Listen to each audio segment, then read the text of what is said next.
Being a noble isn't that fun. Sure, you get all the respect from the lower level people, but when you're working for a pharaoh, you must cooperate with his orders.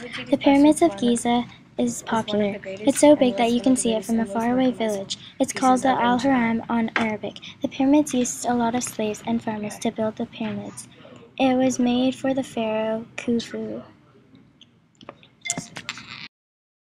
The Whitechapel by Senuseret took years to make and finish. It was the second king's 12th dynasty. Hatshepsut Mortuary Temple is located beneath the cliffs. It's sort of hidden because it's important. It was designed by Queen Hatshepsut's architect Senenmut in the 18th dynasty. Karnak is the most religious place. In Karnak there is a vast mix of decayed temples with different hieroglyphics written all over them. Abu's symbol is two huge rock temples. It's lasted since 1264 BCE. In the ancient Egyptian ranks, the priests came after the nobles. Priests had many different roles, including mummifying pharaohs and noblemen. They also did the preparing of the weighing of the heart ceremony, canopic jars, lastly the works on the spells on the small human statues called shabatis. These are the 4 things that will be introduced to you. First is mummification. The mummification process took a long time, like around 100 days. The reason for mummification was to preserve the body for the afterlife. The first step was to bring the body to a tent and put a solution called natron that preserves the body. Then the body was moved into another tent where they took out the organs and preserved them in canopic jars. The brain was thrown away. After that, the body was put with natron again and was set to wait for 40 days. After that, the body was stuffed with more natron, bandages, and herbs to make the body smell good. Then the body was given a final coat of natron and put with makeup to make it as lifelike as possible. Then the body was put on with linen cloth. The last few steps were to put the death mask and to put the body in a coffin that was decorated nicely. Second is the weighing of the heart ceremony. The weighing of the heart ceremony is about Anubis and Horus weighing the heart of a person on a scale, and the other side has the fetter of truth. The person has to be light-hearted. It's like having really low sin in order to pass into the good part of the land of the dead. Third is about canopic jars. Canopic jars hold the organs of the mummified person. The canopic jars were buried with the person. The human head holds the liver, the falcon head holds the intestine, the baboon head holds the lung, and lastly the jackal head holds the stomach. The last one is shabatis. Shabatis are small men meant to work for the rich people in the afterlife. They all have a magical formula that answers to the master.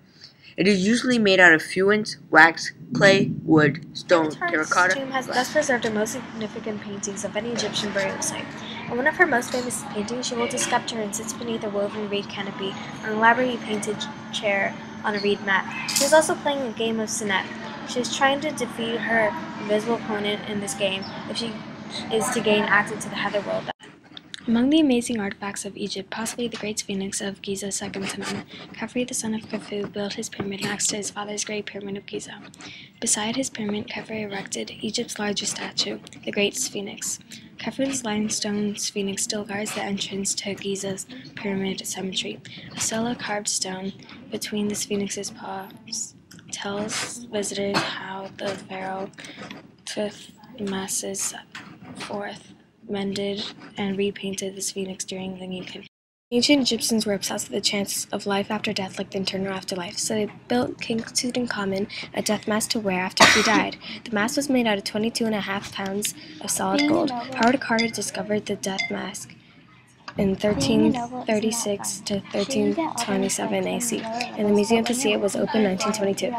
The mask is very extraordinary because the mask was decorated with stripes of lapis lazuli. Nefertiti was the great royal wife of heroic pharaoh Akhenaten, and by many is described as the world's most beautiful woman, and mostly because of her drawing of her bust. Nefertiti's bust is one of the greatest and most recognizable pieces of ancient art. Egyptian god Osiris was known as the god of death. This sacred statue was the avatar of Osiris. The high priest of Osiris would make ceremonies and offer prayers or spells of magic. The statue of Osiris was dressed in fine linen and eye makeup. Powder and barf was applied, and sacred oil rubbed on the forehead of the statue. Thank you for listening. I hope you learned a lot. It was really fun to teach you a lot of things. Bye! In Egypt, they were the first to make a form of writing. And did you know there were over 700 hieroglyphics? They also made something called the Rosetta Stone and made this paper-like thing called lined papyrus to write on. Sometimes they made this writing called religious writing to worship gods. Writing around. There were probably about 700 hieroglyphics. That was a lot for a scribe to memorize. A scribe had professional training to learn a lot of hieroglyphics. The writing was used every day. The Rosetta Stone was a very big help. On it, there were 3 languages. The 3 languages were Ancient Greek, hieroglyphics, and a new form of Egyptian writing. Ancient Greek was still understood, so archaeologists were able to translate